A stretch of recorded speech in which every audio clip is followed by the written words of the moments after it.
Welcome. You're watching Rugby with Rifle, a podcast about all things rugby and life, with your host, Danny Pabone and Rifle Scudder.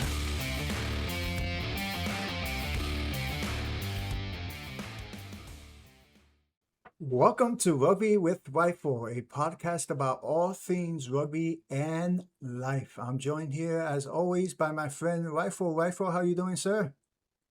I'm doing well, Danny. Just loving all the sport that's happening now. We had some great rugby. We had some wonderful football that's going on. Some Yeah. teams like Bafana that have never made it through. They went through South Africa, so that's history being made there. And other teams that should have done a bit better, not. So really enjoying the football or soccer, as we say here at home in I love to America. say that's soccer to us Yeah, Americans. soccer, yeah. But yeah, so wonderful rugby happening and just some amazing soccer and just loving the fans' reactions when they come to America and just experience the country for themselves. So it's all good. I've been watching a few of those videos as well online of just Europeans and people from all over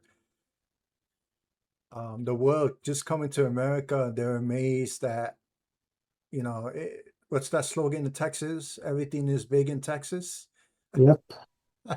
Here in America, a lot of the fans just from again viewing the videos, a lot of many of the not many of the fans probably coming to America for the first time in their lives, and they're just amazed at how big America is, and just the options of food. And I'm not sure if you're familiar with that gas station. It's called Bucky's here in Bucky's, yeah, America. we've been Those to things are Bucky's huge. before. What an absolute experience that is for sure. So you can imagine a European who's used to Europe. Uh, I mean, as you know, Rifle, you in Europe, it's such a small continent. A 3 hour drive, you could be in three different countries, you know. Yeah. So it's just fun to watch, and the World Cup soccer, FIFA World Cup as well, as you have mentioned. But also we have a lot of rugby going on as well. And as you know, everyone, obviously this is a rugby podcast, so we're not going to be talking about soccer today. What we are going to be talking about are all the different leagues around the world, rugby club level rugby leagues, I should say, that have had their championship games already or are about to have their championship games. And the first two leagues we just wanted to touch upon here in the episode, Rifle, is obviously we have the top 14, which is the French professional club level league, and their championship is going to be taking place this coming Saturday, the 27th. Um, so by the time this episode comes out, that championship would have happened already. And we have Toulouse going up against Montpellier in that final. And if you're new to rugby, for me, Toulouse, every time I think about Toulouse, I think about Antoine Dupont. And he's a player on that team and probably considered by many as currently the best player in rugby in the world. So yeah, that's going to be uh, and as we spoken before, right, for the French team um, is a titan in the rugby world, and something that we're going to cover in the next episode, which is the nations championship, a new a new series in the rugby world. But yeah, that French championship this weekend, and then again, like we said so many times before, the French team being such a dominant force in the world of rugby. Yeah, that's going to be exciting. As the international season is just about to start, and as you said now, obviously the clubs playing their finals now, or we just had the previous weekend, we had two finals. The uh, national, not the international, but the national season coming to an end it's always good because during these club games, you can really see what players are firing on all cylinders and who should be or who stands a good chance to be chosen for the national sides that are going to be playing in the summer. So it's always an interesting phenomenon, I think, when you see the players, how they play for the clubs.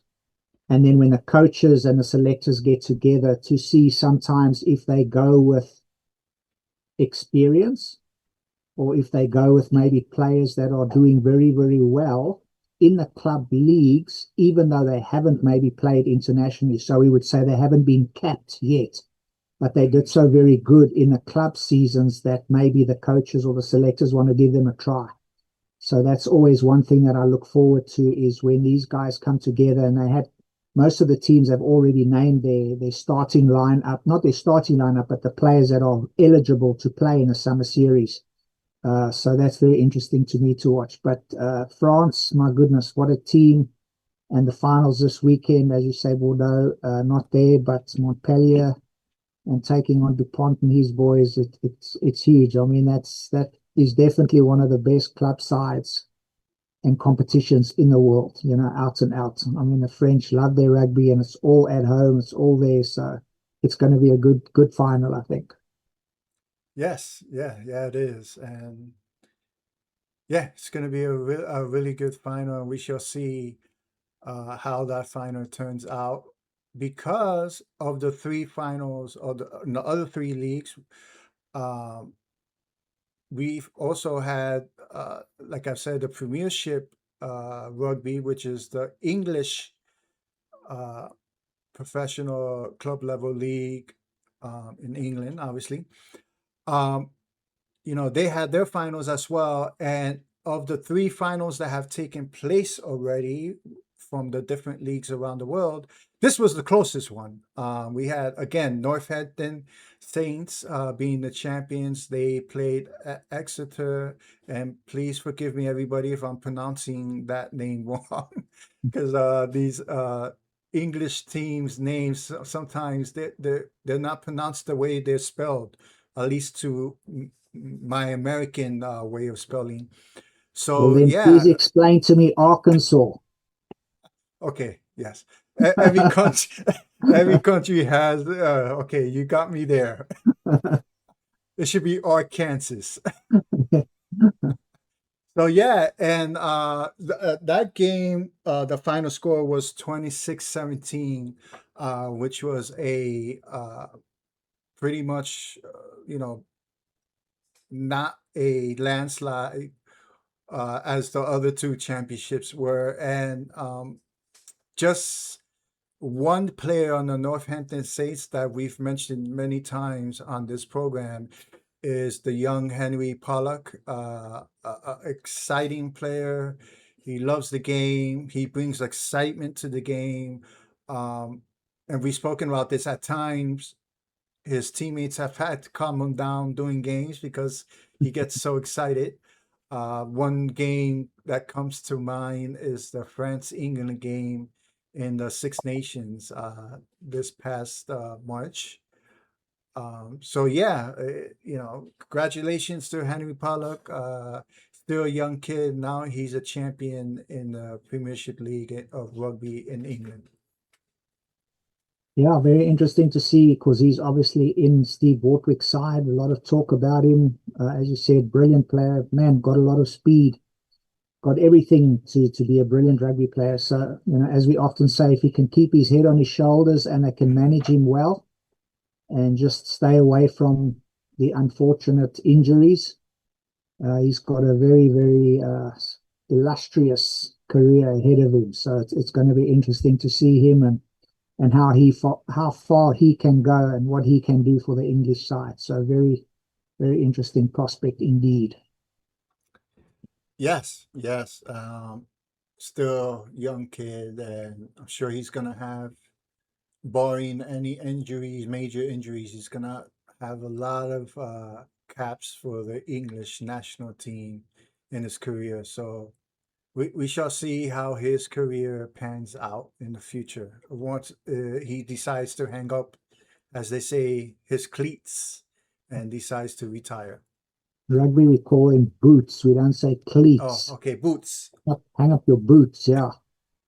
And I heard cleats for the first time. I was like, what are you talking about? He said the shoes with the Yes. studs. I'm like, okay, those are boots. Yeah, so we say boots. Okay, boots. There He you go. hangs up his boots at the end of his career. So with that, let's get to the two finals that we're gonna cover a little more in this episode. And the first final that we want to cover is the United Rugby Championship. And if you're new to the game of rugby, uh, in this league that's headquartered in Ireland, we have four South African teams, if I'm not mistaken, Rifle. Yeah, I got the Stormers, the Sharks, the Lions played, and then the Blue Bulls. Okay, so yes, so we have four South African teams. As many of you know, and you may not know, Rifle is originally from South Africa, so that's why he follows this league more closely than the others, because of the fact that you have the South African club level teams playing in this league, and um, and I believe you're a supporter of the Bulls, Rifle. You didn't have to bring it up like that, Danny, but yes, I am. I do like the Bulls. They made it, and it was an absolute I didn't disaster. mean I didn't mean it Even that way. worse than last year. So if you watch last year's final, if you go to our program that we did last year this time, Yes. and I'm like, oh my goodness, the Bulls. This year is even worse because we lost by a bigger margin. But man, what a game. Yeah. The best thing that I heard one commentator say is these guys look hungover. They look absolutely just dead drunk and can't do anything so bad. It was just a comedy of errors. And Mm, as we've said many times, no excuse at all. Because when Leinster go to South Africa and they play at Loftus, then the Blue Bulls beat them. But traveling, and if you can have a home final or a home game, man, that helps a lot because the travel is brutal on your body. So going from South Africa, flying all the way there to play, it just takes it out of no excuse. I mean, they were pathetic on the day, and definitely the better team by far. No doubt about that. So congratulations to Leinster, but the same as last year. You do well. I mean, the Blue Bulls there, you can see against Glasgow, they were behind and they came through and literally in the last minute. So they were 3 tries behind and they came back and mm. they won that game 22-21. So people were saying maybe, this is the year, maybe we can. And then if you watch the finals, they just came apart. It was just discipline, yellow card within the first couple of minutes, the kicks, just everything, nothing worked for them. And Leinster just very good. I'm very happy uh, for Leinster in the sense that their coach, Jacques Nienaber, Mm. from South Africa, the previous 2 weekends ago, they lost. And, people were very angry. And Jacques Nienaber really got raked over the coals, dragged over the coals, as we say. So I'm very happy that for his sake, they won. And they won very well. And they played so good. Archie Snyman was injured. So, I mean, there's another player that wasn't even there, one of the best locks in the world. So, congratulations to Leinster. Very well played. Also, Doris went off for them. Kalen Doris, he hurt himself, so he went off. So they had to bring other people on. Mm. But not a nice final, not nice rugby to watch. It wasn't a great game. But Leinster, without a doubt, the best team, and they won it. So congratulations to Leinster. Well done. Excellent. Yeah. It was a not fun to watch if, like you said, if you're a Bulls fan. And I believe the Bulls, their only score came towards the end of the game, if my memory serves me correct. Yeah, I think after half time, maybe if I recall correctly, I I've tried to blur out moments like these in my life, so I can't really remember. But yeah, I think half time they went into the change room, and I don't know what Ackerman said to them, but it didn't really help. In any Yeah, case, yeah, Leinster, very well done. yeah, and it's tough. And again, if you're new to rugby, the USC, you have the top 8 teams um, by point system, and that's the other thing that I like about rugby, and also you have the FIFA World Cup. Their point system is a little different, but essentially in rugby you have the point system where it's not necessarily by win and losses. It's whoever has the most points at the end of the season. And in international play is very similar to that as well. So you have the top 8 teams play in the playoffs, and then you have the quarterfinals, and then you have the semifinals. Your typical playoff format that we are used to in America, and and something crazy about the Bulls, rifle, and please forgive me for bringing this up and for for the pain. I'll try to be as quick as possible, but it's like they can't get over that hump. They've been in a championship game in 4 out of the past 5 seasons, and the out of the last 5 seasons, just looking at my notes here, uh 2023 was the year that they didn't make it, but every other year for the past 5 years they've made it, and they just can't seem uh, to really get that championship. And it's funny that you bring having home field advantage, playing home at home during the championship game, and that happened to them in 2024. They played the Glasgow Warriors in 2024 at home, but unfortunately the Warriors came out victorious 21-16.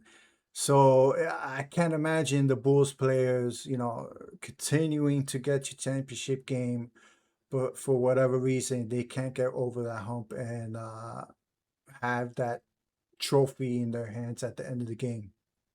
Yeah, I don't know what they're going to do. Last year they had Jake White was their coach. Jake White was the Springbok coach back in 2007 when John Smith was a captain and South Africa won the World Cup that year. Mhm. So Jake's a guy with experience. He's reached the highest of highs concerning rugby and brought them to the finals. Couldn't do it. They got Johan Ackerman now coaching. So Mhm. I don't know what they're going to do. I mean, they have so many Springboks in the team.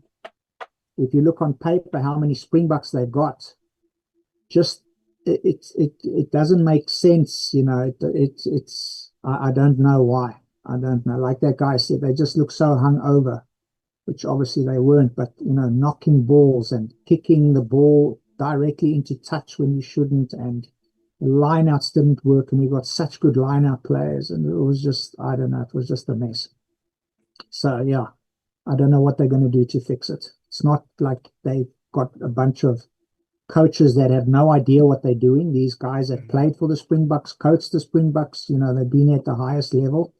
The team itself consists of so many Springboks, but there's just something that's not gelling, and I don't know what it is.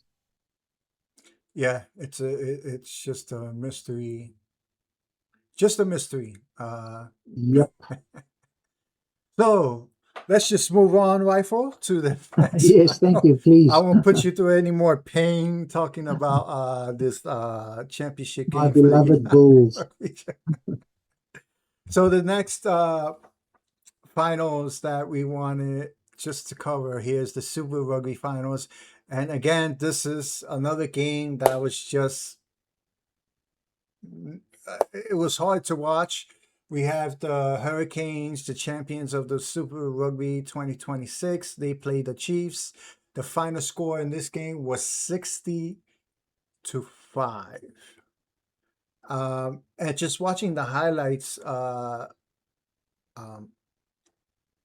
rifle, We're going to cover a couple of plays from each championship game here in a few minutes here.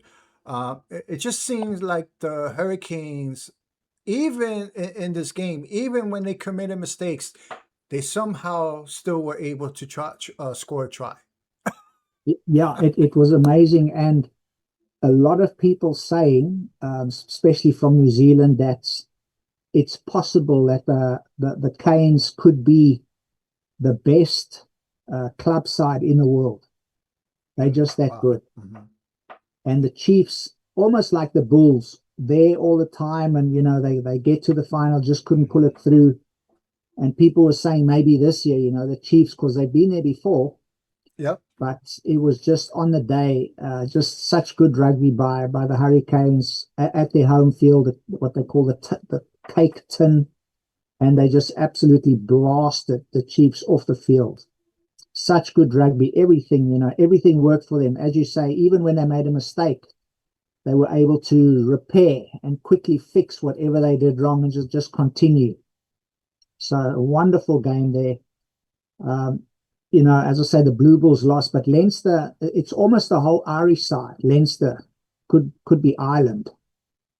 So if you take, it would be so good to be able to see Leinster playing against the Hurricanes. And then if you take Pollock and his team, and this coming weekend, the not Super 14, but the French 14, and see which of those, if you take those four champions, the one who wins each of those competitions, if you really do want to see who is the best club team in the world and have them play one another, that would be something amazing. But definitely, France up there. So this weekend, their winner's going to be crowned to see them take on it. It's almost France Island because they got so many French players in their team, and the Irish have so many players of theirs that play for Leinster.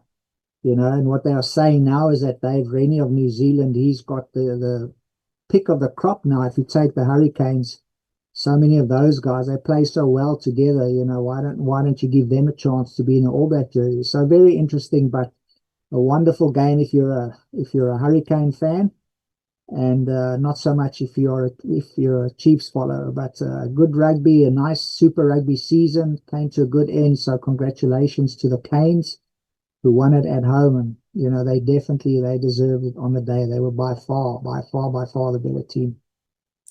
Yes, that's quite obvious in the final score there at the end of the day. And something that you mentioned, the Chiefs, like you mentioned before, they also have been in the championship game 4 out of the 5 past years.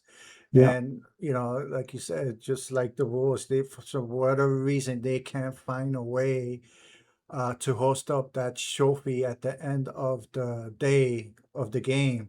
So yeah, they're in the same spot. But that is very interesting, right? For that, um, hopefully the World Rugby, or these different leagues here, what you're saying is have the 4 championship teams play against each other in some type of format, yeah, to see that would who be really amazing. is the champion, who really is the greatest club for that particular year. That should be interesting. Maybe Yeah, the rugby gods will hear you, and one day that will happen. yeah, that would be good. So yeah, just again, between the Hurricanes and Chiefs, players that I'm familiar with, Jordy Barrett is on the Hurricanes. A player that I've gotten familiar with just watching the All Blacks, and also on the Chiefs we have Damian McKenzie, again a player that I'm familiar with, again watching him playing on the All Blacks when they have international during the international schedule. Um, so yeah, um, it's just amazing to see a team like this hitting on all cylinders, and I can't imagine, when you're playing a game like that, being a player on the Chiefs or being a player on the Bulls, just experiencing a game like this where, the opponent is just running over you. And eh, I can imagine their minds just like, oh, I have to keep playing, even though we're getting but whooped. Somehow I have to keep playing. So yeah, I can imagine the psychological drain that happens when you're on a team that's getting your butt kicked like that. Yeah, and especially the Chiefs and the Bulls, as you both said, if you have been there 4 out of the last 5 years and you just can't do it, in your mind, there must be something that starts saying, okay, here we go again. Mhm. Even if you play in the finals and you got there and you deserve it and all, and the opponents score, within the first couple of minutes, and it's like, oh, here we go again. So, and it doesn't matter what the Chiefs or the Bulls did, they just could not stop the other team from just going through and scoring. It doesn't matter what they tried, it doesn't matter how their defense lined up, they just could not stop them. And like I said, I don't know why or what they've got to do, but yes, exactly the same for the Chiefs and the Bulls. How they're going to change this or turn it around, if they can, what's necessary to do that, I do not know. But man, 4 out of 5 for both of them, and you get your hopes up. And then, as I say, for both of them, worse than last year. Mhm. It's another year and another opportunity, and you do worse than the last year. It's like, oh my goodness, here we go again. So how do you even handle an off season, or I don't know. So we're going to have to see how these two teams recover for next year. That's going to be really interesting. Yeah, and last year, now that you're mentioning it, right, for last year, we had the Crusaders up against the Chiefs in the championship game, and that game finished. It was actually close, finished 16-12, with Mm. the Crusaders taking taking the game and being the champions. So last year the Chiefs only lost by 4 points. So yeah, It's yeah, about 50, 55. Oh my yeah, and goodness, this yeah, year is by a little 55. worse. So just a little, just a tad. Yeah. So just to end this episode, Rifle, just wanted to go over a couple plays, from each final here. And I was nice. I included the only score from the Bulls Thank, in one thank of you, these Dan. plays. So, you can have a little bit of a smile uh, during this part of the episode. But the first, and let me just zoom in on this here. So the first play, I wanted to highlight here is, um, oh, there we go. So the first play I wanted to highlight here is, obviously this is one of the scores from Leinster, and setting this up, another player that I've grown to admire um, and just uh, admire his style of play, and I've become a fan over the past couple of years, is Jameson Gibson Park, who plays for the Irish national team. He is the scrum half. No, wait. Yes, scrum half. Scrum half from New For Zealand. I'm sorry. The scrum half from New Zealand. Gibson Park. Yep, Oh, he's a New Zealander, he is, yes. but plays in Ireland. Yes. Yes. Oh, I forgot about that. Yes, he was born in New Zealand. That's right. I forgot Yes, about that. yeah. So we have the play here. Let's just watch this here. We have the throw in, and this is just, look at this.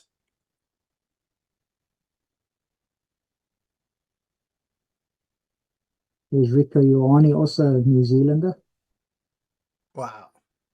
So something that you always say, Rifle, is defense, missed tackles, and quite a few missed tackles here. We have boom And going look at the through gaps in the back line there. gaps. See the holes there? Yeah, terrible. Wow.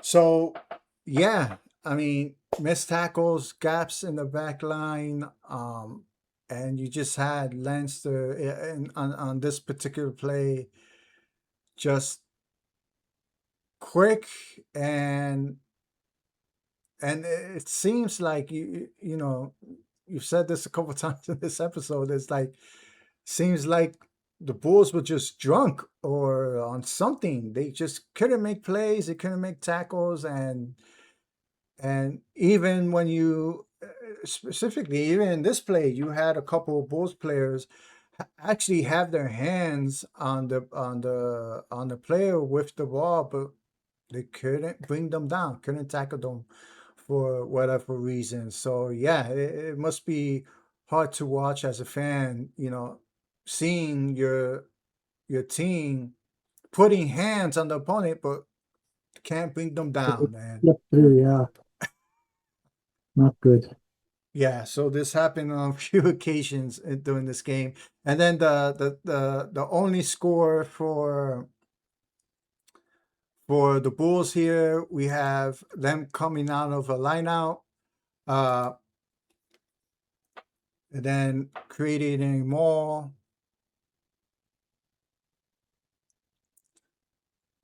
Right here, and at first you think, okay, nothing's going to come out of this play, but we have pass, and there we go. And that was the only score for the Bulls. Obviously, there wasn't too much celebration in the score. I mean, there was some celebration, but obviously, at this point, the Leinster was up by a lot of points, and there was no chance of the Bulls coming back at this point of the game. Yep, too late, a little bit too late. Too little, too late. Yes, but nonetheless, they scored, and at least they weren't kept to as they say in sport, a Yeah, goose egg, zero, yeah, that's 0. good. So the two other plays that I wanted to highlight are in the oh, if my computer, there we go. So Ruben Love had a player for the Hurricanes had the game of his life. During this game, there was another player that had my memory is escaping me. Should have written his name down. But the two tries that I'm going to highlight here were both scored by Ruben Love. I believe he's a fullback for the Hurricanes, if I'm not mistaken. Yeah, he plays for the All Blacks. So here we go. We have the first play here. And this is one of those players, like I said, Rifle, that even in this game, a few times when the Hurricanes, it seems like they committed a mistake or it seems like they were going to lose possession of the ball. Somehow they came up with the ball and they scored. So in this play here, we have the ball at the ruck here. And then we have Jody Bear kick the ball, hit a Chiefs player, bounce off him, and somehow the Hurricanes still grab the ball and score a try. Yeah, So yeah, that was pretty much just running this play again. I mean, right there you have look at that. What, 3 Chiefs players within a couple of feet of that ball, and somehow the Hurricanes, Ruben Love picks up the ball and scores the try. It was just that type of game for the Hurricanes. And then in this try here, we have a little bit of everything: speed, athleticism, And again, Ruben Love scores this. Okay, sorry about that. Everyone had a little technical difficulty here. Froze up. I don't know what happened, but it happened. So yeah, Rifle. So I think we were covering this first play before I froze up. Yeah, that's where he just kicked through, but it got blocked down, but they still happened to get the ball back. So yeah, so what an amazing play that was. So I believe because of the software, I don't know what happened. There's apologies, everybody. So the second play here, we have a little bit of everything in rifle. We have some speed. Again, Ruben Love scores this try as well, and the way he scores was just amazing. So let me just play it here. So we have the ball coming out of the ruck. Nice little pass, little hole in the defense.